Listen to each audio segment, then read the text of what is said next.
Jake Morrison floated in the observation deck of the USS Horizon, watching the stars drift past the large window. He had been on this ship for 8 months now, far from Earth and everything he knew. The Deep Space Research Vessel was his home, along with 43 other crew members who were exploring the outer edges of known space. Lieutenant Morrison was 26 years old and had joined the Space Fleet right after college. He had brown hair, green eyes, and a smile that made people trust him quickly. His job was communications, which meant he talked to other ships and translated messages from different languages. It was usually boring work, but Jake liked being useful. That morning started like any other. Jake woke up in his small room, ate breakfast in the mess hall, and went to his station on the bridge. Captain Lisa Rodriguez was a tough woman with short black hair and sharp eyes. She ran the ship well and treated her crew fairly. Jake respected her more than anyone he had ever met. "Morning, Morrison," she said when he sat down at his desk. "Anything interesting from the night shift?" "Just the usual star charts and position reports, Captain," Jake replied. He turned on his computer and began checking the communication logs. Space was big and empty, and most days nothing happened at all, but this day was different. At exactly 10:47 in the morning, the ship's sensors picked up something strange. It was a signal, weak but clear, coming from somewhere near the Kepler 442 system. Jake's computer started beeping, and numbers flashed across his screen. "Captain Rodriguez to the bridge," he called over the ship's communication system. "We have an unknown signal." Captain Rodriguez arrived quickly, along with Commander Pete Walsh, the ship's second in command. Commander Walsh was a big man with gray hair who had been in space for 20 years. He knew more about alien technology than almost anyone. "What do we have, Morrison?" the captain asked. Jake looked at his screen and felt his heart beat faster. "It's a distress signal, Captain, but it's not from any human ship. The pattern is completely different from anything in our database." Captain Rodriguez and Commander Walsh looked at each other. In 8 months of deep space travel, they had never found signs of alien life. Earth had been looking for other intelligent species for hundreds of years, but they had never found any. "Are you sure it's a distress signal?" the captain asked. Jake nodded. "The pattern repeats every 30 seconds. It's definitely asking for help, and Captain, there's something else. The signal is getting weaker." Captain Rodriguez made a decision that would change everything. Set course for the signal's location. Maximum speed. The USS Horizon turned toward the Kepler 442 system and began moving faster than it ever had before. Jake watched the stars change direction on the main screen. His hands were shaking a little.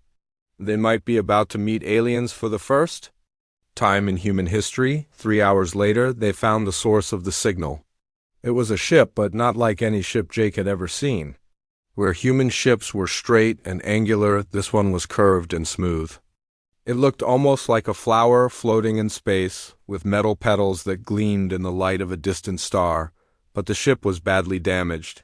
Parts of its hull were torn open, and Jake could see scorch marks that looked like weapon burns. Whatever had happened to this ship had been violent. Life signs? Captain Rodriguez asked. Lieutenant Amy Carter, the ship's doctor, checked her medical sensors. "One life form, Captain. Very weak but still alive." Captain Rodriguez turned to Jake. "Morrison, I want you on the rescue team. If we're about to make first contact with an alien species, we'll need someone who's good with languages."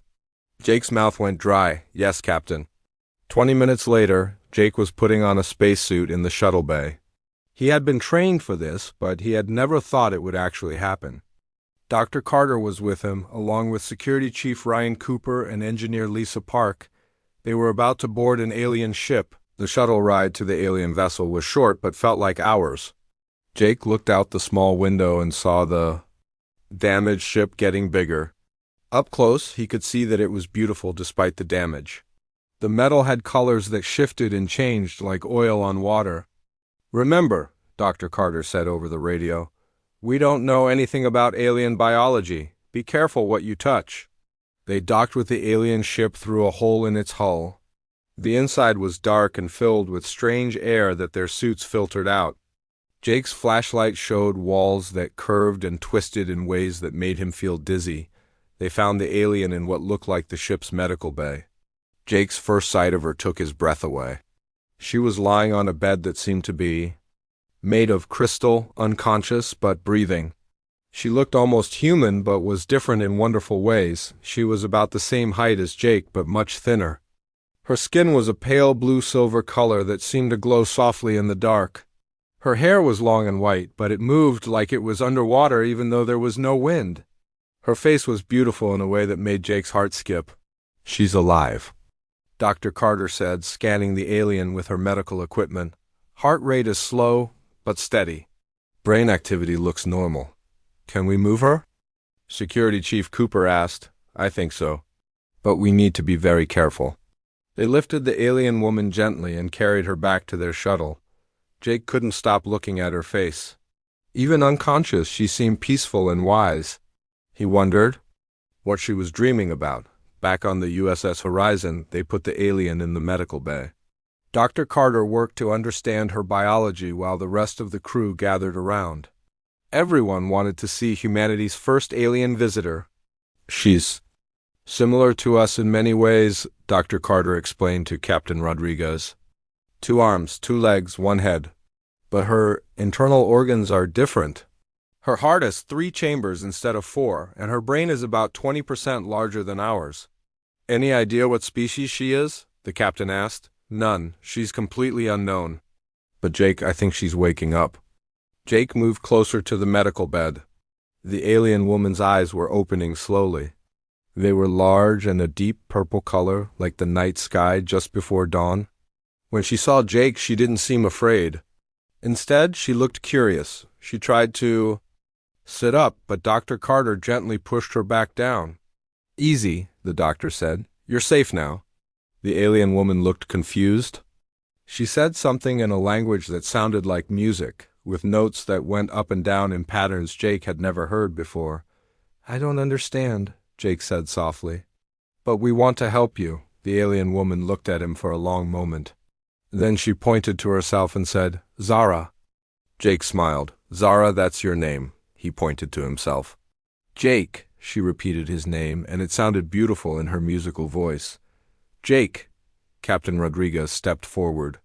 "Morrison, I'm putting you in charge of communication with our guest. Learn her language, help her learn ours.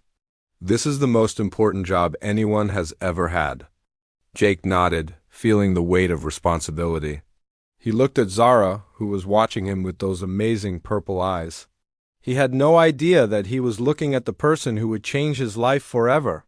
"Don't worry," he said to her even, though he knew she couldn't understand yet. "We'll figure this out together."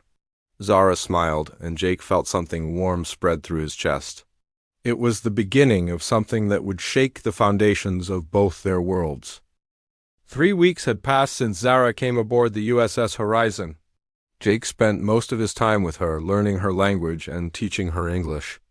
It was the best job he had ever had, even though it was also the hardest out Zara was from a people called the Viridians. Through careful translation work, Jake learned that her home planet had been destroyed in a war. Her people were now refugees, traveling through space looking for a new world to call home. She had been on a scouting mission. When enemy ships attacked her vessel every day, Jake discovered something new about Zara that amazed him. She was incredibly smart and could learn new words faster than anyone he had ever met.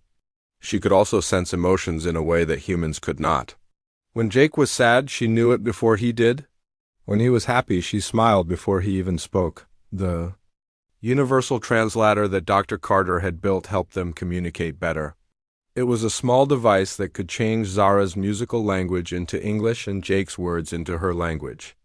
But Jake was starting to understand her natural voice too. The way the notes went up and down told him how she felt. Zara was curious about everything human. She asked Jake hundreds of questions about Earth, about his family, about human customs. She wanted to know why humans ate cooked food instead of raw food. She wanted to know why humans wore clothes. She wanted to know why humans had pets. Jake answered all her questions and asked many of his own. He learned that Viridians lived much Longer than humans, sometimes for hundreds of years. They could change the color of their skin to show their emotions. They ate food that absorbed energy from light, like plants. They had no concept of lying because they could sense when someone was not telling the truth, but what Jake found most fascinating about Zara was her beauty. It was not just her physical appearance, though that was stunning. Her silver blue skin seemed to glow with its own light. Her long white hair moved like it was alive. Her purple eyes held depths that seemed to go on forever. What really made her beautiful was the way she saw the world. She found wonder in the smallest things.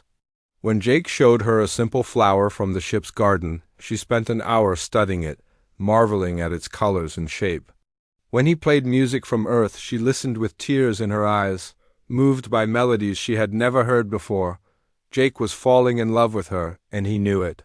He tried to fight the feeling because he thought it was impossible. She was from another world, another species. But every day he spent with her made his feelings stronger. Captain Rodriguez noticed the change in Jake. "Morrison, you're doing good work with our guest," she said one day. "But remember to keep things professional. We don't know enough about her people yet." Jake nodded, but he could not help himself. When Zara smiled at him, his heart beat faster. When she laughed at his jokes, he felt like he could fly. When she touched his hand to get his attention, electricity ran through his entire body. Zara seemed to enjoy his company too. She always asked for him when she wanted to learn something new. She saved her questions for when he was around. She had started wearing her hair in a style that Jake had mentioned he liked. One evening, 3 weeks after her arrival, Jake made a decision that would change everything. He had been thinking about it for days, and he could not wait any longer. He needed to tell Zara how he felt about her. He found her in the observation deck, looking out at the stars. This was her favorite place on the ship. She said the view reminded her of traveling with her people through space. She was wearing a simple blue dress that the ship's fabricator had made for her, and her skin was glowing softly in the starlight. "Jake?" she said when she saw him, her voice musical and warm. "I was hoping you would come." Jake sat down beside her on the bench. Through the large window, stars wheeled past as the ship continued its journey. "What are you thinking about?" he asked. Zara was quiet for a moment. "I was thinking about my people," she said. "They are still out there somewhere, looking for me. They must be worried." "We sent messages on all the frequencies you gave us," Jake said. "Someone will find them." "I know," Zara said. "But I also know that when they find me, I will have to leave this ship. I will have to leave you." Jake felt his heart tighten. He had been trying not to think about that. "Maybe you could stay," he said. "Maybe you could live on Earth with us." Zara shook her head. "My people need me. I have knowledge about the galaxy that they need to survive. I cannot abandon them." Jake understood, but it made him sad. He looked at her profile as she stared out at the stars. The light from outside made her skin shimmer like silver water. Her hair moved gently around her shoulders. Her eyes reflected the starlight like purple jewels. "Zara," he said softly. She turned to look at him, and Jake saw something in her eyes that he had never seen before. It was sadness, but also something else. Something that looked like the same feeling he had in his heart. "I need to tell you something," Jake said. His voice was shaking a little. "I know this might be wrong. I know we're from different worlds, but I have to say it." Zara's skin began to glow brighter. Jake had learned that this happened when she was feeling strong emotions. "What is it, Jake?" Jake took a deep breath. He had practiced these words in his head many times, but now that the moment was here, they seemed inadequate.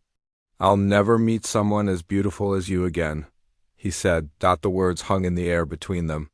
Jake watched Zara's face, hoping to see happiness or surprise or even embarrassment. Instead, he saw something that made his blood turn cold. Zara's entire body went rigid. The soft glow of her skin dimmed until it was almost gone. Her eyes widened with what looked like shock and pain. She turned away from him quickly, putting her hands to her face. "Oh no," she whispered. "Oh no, no, no." Jake felt panic rising in his chest. Zara, what's wrong? What did I say? She stood up from the bench, backing away from him. Her hands were shaking. You don't know? She said, her voice barely audible. You can't know what those words mean. What do you mean? Jake stood up too, reaching toward her. Zara, I'm sorry. I didn't mean to upset you. You don't understand, she said, tears flowing down her silver cheeks. In my culture, those words, they are not just words, they are sacred. They are a promise that can only be spoken between two people who will be together forever. Jake felt the world spinning around him. I don't understand. Among my people, when someone says those words, it means they want to be bonded for life. It means they are asking the other person to be their mate, their partner, their other half. It is the most serious thing anyone can say. The weight of his mistake hit Jake like a physical blow. He had accidentally proposed to her. He had spoken words that meant something sacred in her culture, and she knew he had not understood their meaning. Zara, I'm so sorry, he said. I didn't know. I was just trying to tell you how I feel. She was crying harder now, her whole body shaking. I know you didn't mean it that way, she said. That's what makes it hurt so much. You spoke the sacred words, but you didn't mean them the way my people mean them. Jake wanted to go to her, to hold her, to comfort her. But she was backing toward the door, and he could see that she was afraid of him now. Zara, please, he said, let me explain. There is nothing to explain, she said, her voice breaking. You said the words without understanding, and now I have to live with hearing them from someone who didn't know what they meant. She turned and ran from the observation deck, leaving Jake alone with the stars and the terrible knowledge that he had broken something precious without meaning to. He sat back down on the bench and put his head in his hands. Outside the window, the stars continued their eternal dance, indifferent to the human heart that was breaking beneath their light. Jake did not sleep that night. He lay in his bed staring at the ceiling, thinking about the look of pain on Zara's face when he had spoken those words. He had hurt her without meaning to, and he did not know how to fix it. The next morning, Jake went to the mess hall for breakfast, but he could not eat. Every time he closed his eyes, he saw Zara backing away from him, tears on her silver cheeks. He had never felt so terrible in his life. You look awful, said Lieutenant Amy Carter, sitting down across from him with her coffee. Are you sick? Jake shook his head. I made a mistake with Zara, a big mistake. Dr. Carter raised her eyebrows. What kind of mistake? Jake told her what had happened in the observation deck. When he finished, Dr. Carter was quiet for a long moment.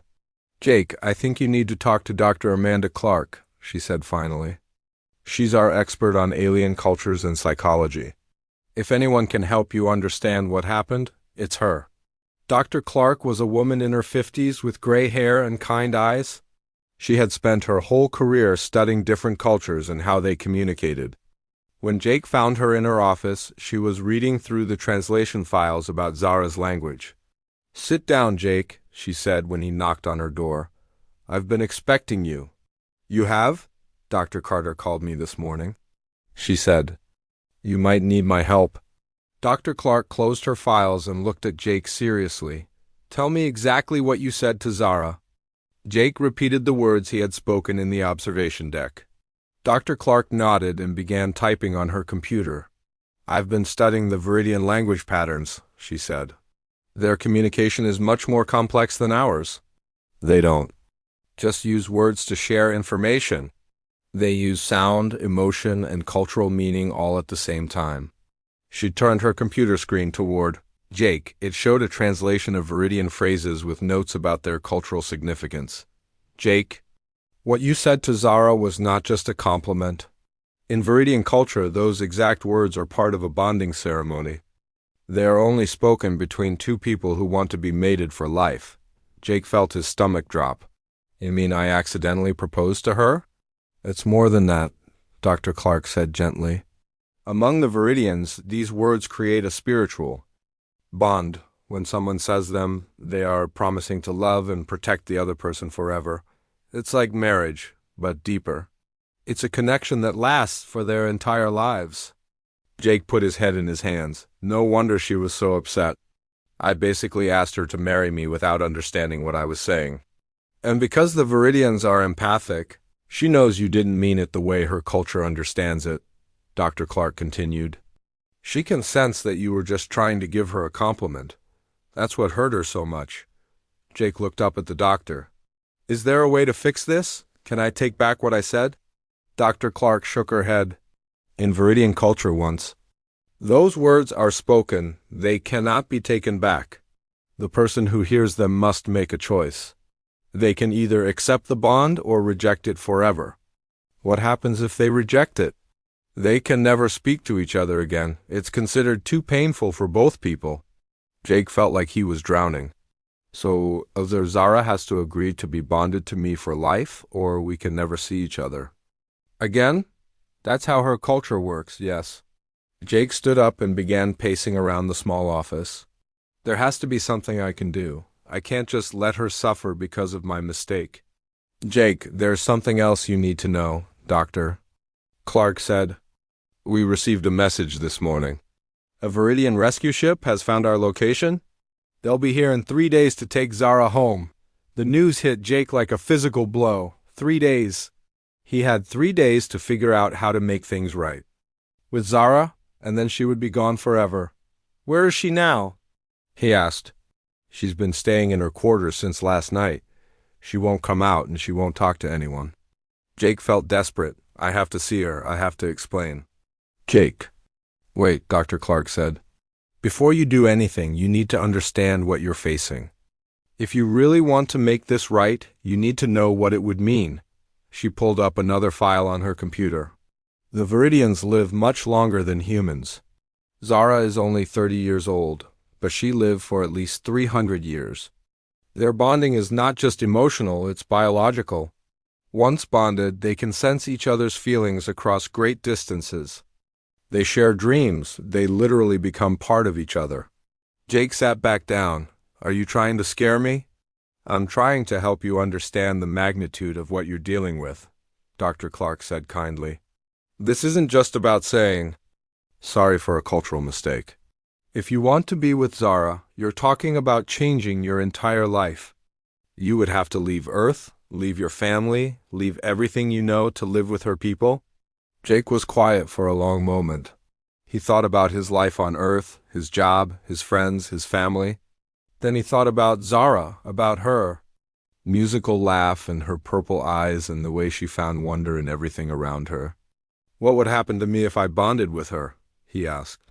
We don't know, Dr. Clark admitted. No human has ever bonded with a Viridian before. It might change you in ways we can't predict. Jake nodded slowly. Can I ask you something, Doctor? Course. Do you think I'm crazy for wanting to try? Dr. Clark smiled. Jake, I've studied dozens of alien cultures. I've seen what happens when different species try to understand each other. Most of the time it doesn't work. But sometimes, very rarely, something beautiful happens. Two beings from different worlds find a connection that transcends all their differences. She leaned forward in her chair. I can't tell you what to do. But I can tell you that what I've seen between you and Zara is rare. She lights up when she talks about you.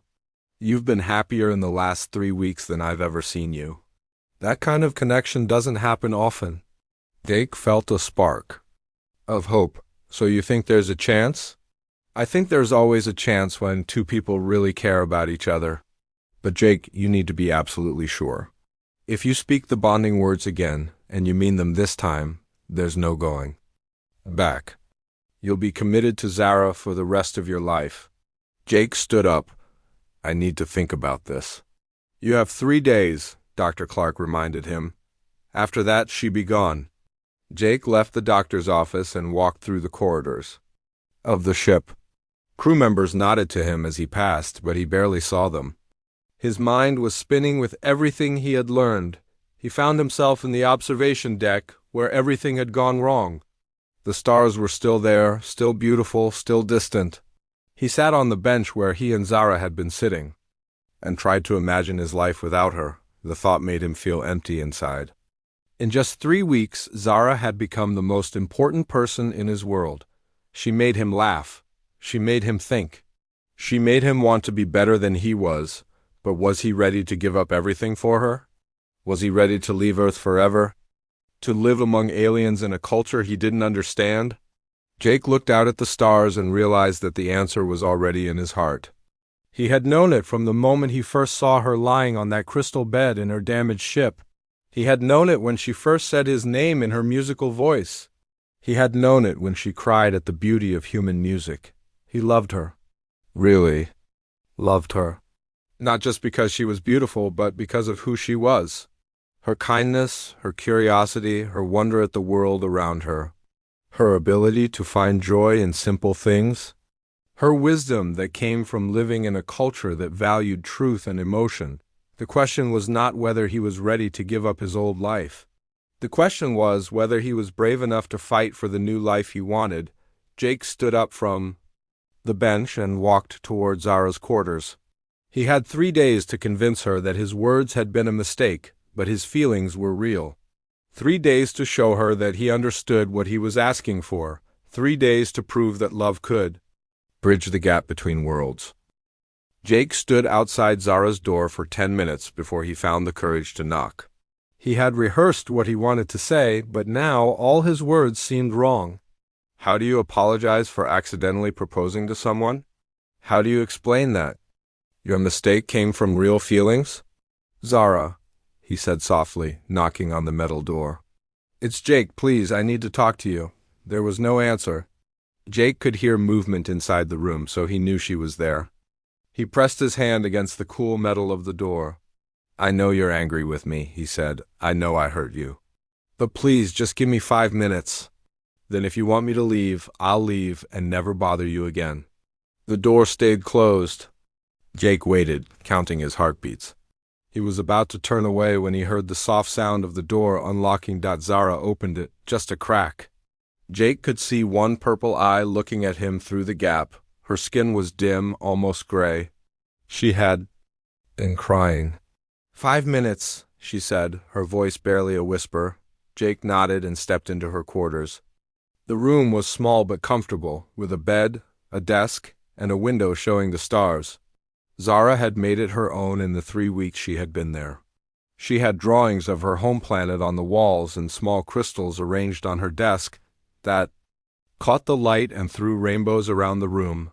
Zara sat on her bed and wrapped her arms around her knees. She would not look at him. Jake sat in the chair by her desk, keeping his distance. I came to apologize, he said, and to tell you the truth about what I meant when I said those words. Zara finally looked at him. Her eyes were red from crying. Please don't make this harder than it is, Jake. The rescue ship will be here tomorrow. I'll be gone and we can both pretend this never happened.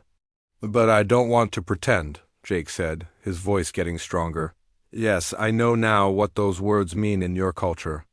Dr. Clark explained it to me, and I know I said them. Without understanding, he leaned forward in his chair. But Zara, I need you to know something. I may not have known your customs when I spoke, but I knew my heart. Zara's skin began to glow a little brighter. Jake had learned that this happened when she felt strong emotions. What do you mean? I mean that I've been falling in love with you since the day we brought you aboard this ship, Jake said. The words came out in a rush, like water breaking. Through a dam? Your kindness, your wisdom, the way you see beauty in things others take for granted? When I said I'd never meet someone as beautiful as you again, I meant it with everything I am. Zara stared at him in shock. But Jake, you don't understand what you're saying. I'm not human. I'll live for centuries while you age and die. My people are nomads now. We have no home world. We travel through space looking for places where we can be safe. She stood up and walked to the window. We're different species, different cultures. How could we ever make something like that work? Jake stood up too. I don't have all the answers, he admitted. But I know that what I feel for you is real. I know that these past 3 weeks have been the happiest of my life. I know that when I think about you leaving tomorrow, I feel like something is being torn out of my chest. Zara turned to face him. Tears were flowing down her cheeks again, but her skin was glowing brighter now. You don't know what you're asking? For, Jake, if I accept your words, if I choose to bond with you, it changes everything. You would have to leave your people, your planet, your entire life. I know, Jake said simply. You would have to come with us, live with us, learn our ways. You would never see Earth again. I know. The bonding process itself might change you. We don't know what happens when a human bonds with a Viridian. It could be dangerous. Jake took a step toward her. Zara, I've thought about all of this. I've spent 2 days thinking about nothing else, and I keep coming back to the same thing. What? I'd rather have one life with you than 100 lives without you. Zara's eyes widened. Her skin was now glowing so brightly that it lit up the whole room. Jake, you can't mean that. I do mean it, he said, taking another step closer.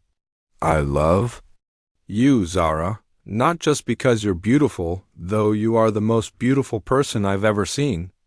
I love your curiosity about everything. I love the way you laugh at my terrible jokes. I love how you cry when you hear music. I love how you make me want to be better than I am. He was close enough now to reach out and touch her, but he kept his hands at his sides. I love that you find wonder in a simple flower. I love that you can sense how people feel. I love that you've lived for 30 years and still see the universe as a place full of mysteries to discover. Zara was crying harder now, but she was also smiling. Jake, what you're talking about is impossible. Humans and Viridians have never bonded before. Then we'll be the first, Jake said. Someone has to be first for everything, right? The first human to fly, the first human to go to space, the first human to fall in love with someone from another world. He reached out slowly and touched her hand. Her skin was warm and soft. Zara, I know this is scary. I'm scared too. But I'd rather be scared with you than safe without you. Zara looked down at their joined hands. In my culture, when someone speaks the bonding words and the other person accepts them, there's a ceremony. Both people have to speak the words together at the same time, meaning them with their whole hearts. What are the words? Jake asked. Zara looked up at him. In your language, they would be, I choose you above all others. I bind my life to yours. Where you go, I will follow. What you feel, I will share. Until the stars burn out, we are one. Jake felt his heart pounding. And if we say those words together, then we are bonded for life. Our emotions will be connected.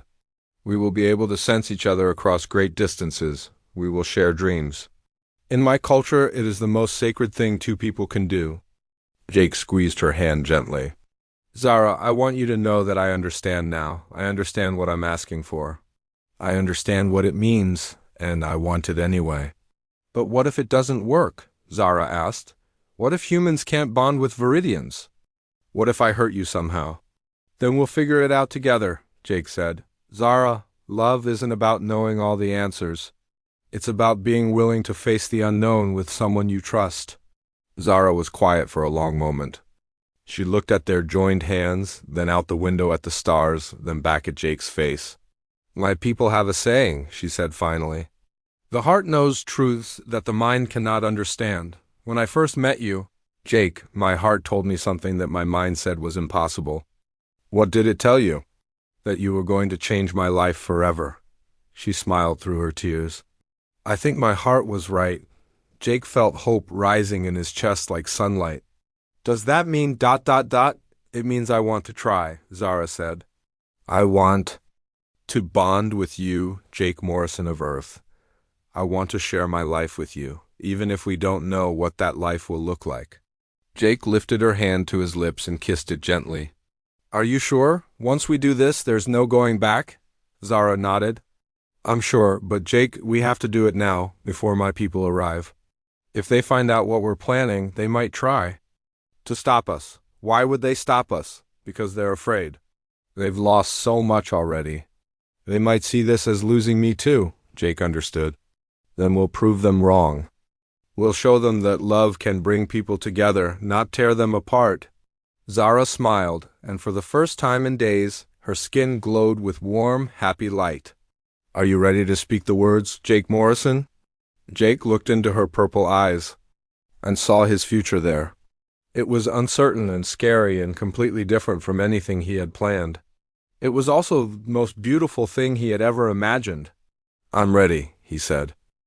Jake and Zara stood facing each other in her small room. The stars outside the window seemed to shine brighter, as if they knew something important was about to happen. Jake's heart was beating so fast he thought Zara must be able to hear it. "We have to hold hands," Zara said softly.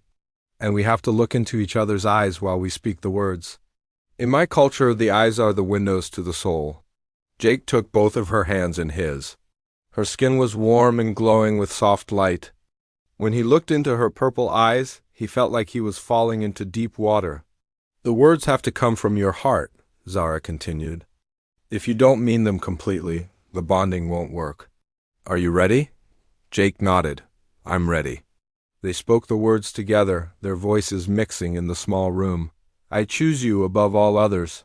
I bind my life to yours. Where you go, I will follow. What you feel, I will share. Until the stars burn out, we are one." As soon as the last word left their lips, Jake felt something incredible happen. It started as a warm feeling in his chest, then spread through his entire body. He could suddenly sense Zara's emotions as clearly as his own. Her joy, her love, her wonder at what they had just done flowed through him like music. Zara gasped. Her skin began glowing so brightly that the room filled with silver light. "Jake," she whispered, "I can feel you. I can feel your heart." Jake felt it too. He could sense her thoughts, her feelings, her very presence in a way that was completely new. It was like discovering a new sense he never knew he had. "Did it work?" he asked. Zara smiled, and Jake felt her happiness as strongly as if it were his own. "It worked. We're bonded now, Jake, for life." They stood there for a moment, holding hands and marveling at the connection between them. Jake had never felt so complete in his life. Then the ship's alarm began to sound. "Attention all crew," came Captain Rodriguez's voice over the communication system. "We have a Viridian vessel approaching. All senior staff to the bridge immediately." Jake and Zara looked at each other. "They're here," Zara said. "My people found us. Are you scared?" Jake asked. "A little," Zara admitted. "But not about us. I'm scared about how they'll react to what we've done." Jake squeezed her hands. "Whatever happens, we'll face it together." They made their way to the bridge, where Captain Rodriguez and the other senior officers were watching the main screen. Through the window, Jake could see a ship unlike anything he had ever imagined. It was huge, easily 10 times the size of the USS Horizon, and it seemed to be made of crystal and metal woven together. It moved through space like a living thing, graceful and beautiful. "Jake, Zara," Captain Rodriguez called when she saw them. "We're receiving a communication from the Viridian vessel. They want to speak with their missing crew member." Zara stepped forward. "I'll speak with them, Captain." The main screen flickered, and suddenly they were looking at the bridge of the alien ship. Jake saw several beings who looked similar to Zara but older. Their skin was different colors: silver, blue, green, and they all had the same large, wise eyes. One of them, an ancient-looking being with skin like polished gold, spoke in the musical Viridian language.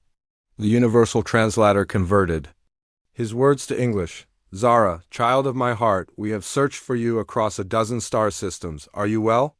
"I am well, Elder Corvain," Zara replied in her own language. "These humans saved my life. They have been kind to me." Elder Corvain's eyes shifted to look at the human crew. "We are grateful to you for protecting one of our own. We will take her home now." "Elder," Zara said, her voice getting stronger, "there is something I must tell you. Something that will be difficult for you to understand." Jake felt her nervousness through their bond. He stepped up beside her, offering his silent support. "What is it, child?" Elder Corvain asked. "I have bonded with one of the humans," Zara said simply. The effect of her words was immediate. Every Viridian on the screen went completely still. Their skin dimmed until they looked like statues. Elder Corvain's eyes widened in shock. "That is not possible," he said finally. "Viridians cannot bond with other species." "But we have," Zara said. She reached out and took Jake's hand. "This is Jake Morrison." He spoke the sacred words, and I accepted them. We completed the bonding ceremony 1 hour ago. Elder Corvain stared at their joined hands. "Show me," he said. Zara's skin began to glow brighter. At the same moment, Jake felt a strange tingling sensation in his own skin. To his amazement, a faint silver light began to emanate from his hands and face. It was nothing like Zara's brilliant glow, but it was definitely there. The Viridians on the screen began talking rapidly in their own language. Jake caught fragments through the translator. Impossible, unprecedented. What does it mean? Elder Corvain raised his hand for silence. "This is indeed a true bonding," he said slowly. "But child, do you understand what you have done? This human will age and die while you are still young. He cannot live among our people. He knows nothing of our ways." "Then I will teach him," Zara said firmly. "And elder with respect you are?" "Wrong about one thing. He can live among our people because I will not live without him." Jake felt a surge of love and determination from Zara through their bond. It gave him the courage to speak. "Elder Corvain," he said, stepping forward. No, I'm just a human, and I know your people don't know me. But I love Zara with all my heart. I want to learn your ways. I want to help your people however I can." Elder Corvain studied Jake for a long moment. "What would you give up for her, human?" "Everything," Jake said without hesitation. "My planet, my people, my old life, all of it." "And what do you offer?" "In return?" Jake thought about it. "I offer my skills as a communicator and translator. I offer my knowledge of human culture and technology, and I offer something else." "What?" "I offer proof that different species can live together in peace. I offer hope that your people don't have to be refugees forever. Maybe, if humans and Viridians can bond, we can also be allies." Captain Rodriguez stepped forward. "Elder Corvain, if I may speak, in the weeks that Zara has been with us, she has taught us much about your people, and Jake has shown remarkable ability to bridge our cultures. What they have done together could be the beginning of something important for both our species." Elder Corvain was quiet for a long time. Jake could see the other Viridians watching him, waiting for his decision. "Very well," the elder said finally. "Jake Morrison of Earth, you may come aboard our vessel. But understand this, you will be tested. You will have to prove that you can live among us, that you can contribute to our society, that you are worthy of the bond you have claimed." "I understand," Jake said. "And if you fail these tests, if you prove to be a burden or a danger to our people, the bond will be broken and you will be returned to your own kind." Jake felt a chill of fear, but Zara squeezed his hand. Through their bond, he felt her confidence. "In him, I won't fail," he said. Elder Corvain nodded slowly. "Then prepare yourself, human. You are about to become the first of your species to join the Viridian Collective." 2 hours later, Jake stood in the shuttle bay of the USS Horizon, saying goodbye to the only life he had ever known. His few possessions were packed in a single bag. Captain Rodriguez and the other crew members had come to see him off. "You sure about this, Morrison?" Captain Rodriguez asked. Jake looked at Zara, who was wearing the traditional traveling robes of her people. Her skin glowed with happiness, and through their bond, he could feel her excitement about the future they would build together. "I've never been more sure of anything in my life," he said, as their shuttle carried them toward the Viridian ship. Jake watched the USS Horizon grow smaller in the window. He was leaving behind everything familiar, everything safe. But he was gaining something infinitely more precious. "Are you afraid?" Zara asked, sensing his mixed emotions through their bond. Jake smiled and took her hand. "A little, but I'm also excited. We're about to start the greatest adventure in the history of both our species." The Viridian ship welcomed them with lights that pulsed in complex patterns. As they docked, Jake realized that he was no longer just Jake Morrison, communications officer from Earth. He was Jake Morrison, first human member of the Viridian Collective, bonded mate to Zara, and bridge between two worlds. Years later, when The Human-Viridian alliance had grown strong and hundreds of humans lived peacefully among the star-traveling refugees. Jake would often tell the story of how it all began. He would describe the moment when a simple compliment, spoken from the heart, had changed the course of two civilizations, and Zara, now his life partner and co-ambassador between their peoples, would always add with her musical laugh, the most beautiful words are the ones that come from love, even when we don't understand their power. Together, they had proven that love truly could bridge any gap, overcome any obstacle, and unite any two hearts, even when those hearts belong to different worlds among the stars.